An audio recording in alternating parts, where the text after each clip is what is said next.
Case burner வந்து நாளடைவில் ரொம்பவே கருப்பாயிரும். அந்த மாதிரி ஆகும்போது அதில் சில ப்ராப்ளம்ஸ் வரும். பார்க்குறதுக்கும் அழகாக இருக்காது. அதே மாதிரி ஃப்ளேம் வந்து ரொம்ப கம்மியாக வர மாதிரி இருக்கும். அதனால் நம்மளுக்கு கேஸும் வேஸ்ட் ஆகும். ஸோ வீட்டில் இருக்க பொருள் வச்சு ரொம்ப சுலபமான முறையில் நல்ல டார்க்காக இருக்கிற அந்த கேஸ் பர்னரை எப்படி புதுசு போல் ஆக்குறதுன்னு தான் பார்க்க போகிறோம். இப்போ இந்த கேஸ் பர்னரை ஒரு சின்ன பவுலில் போட்டுருங்க.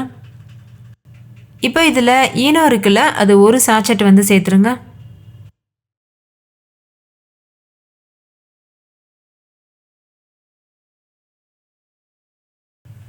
அடுத்து இதில் இது முங்குறது அளவுக்கு சுடு தண்ணி சேர்த்துக்கோங்க. தண்ணி நல்லா சூடாக இருக்கணும்.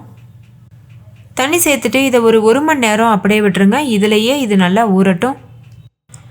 இப்போ இது 1 மணி நேரம் நல்லா ஊறிருக்கு. இது நல்லா ஆறிடுச்சு.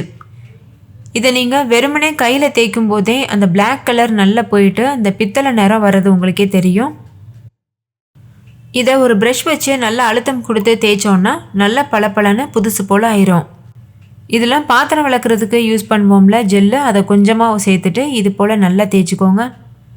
நுரை வரும்போது நம்மளுக்கு தேய்க்கிறதுக்கு நல்லா ஈஸியாக இருக்கும்.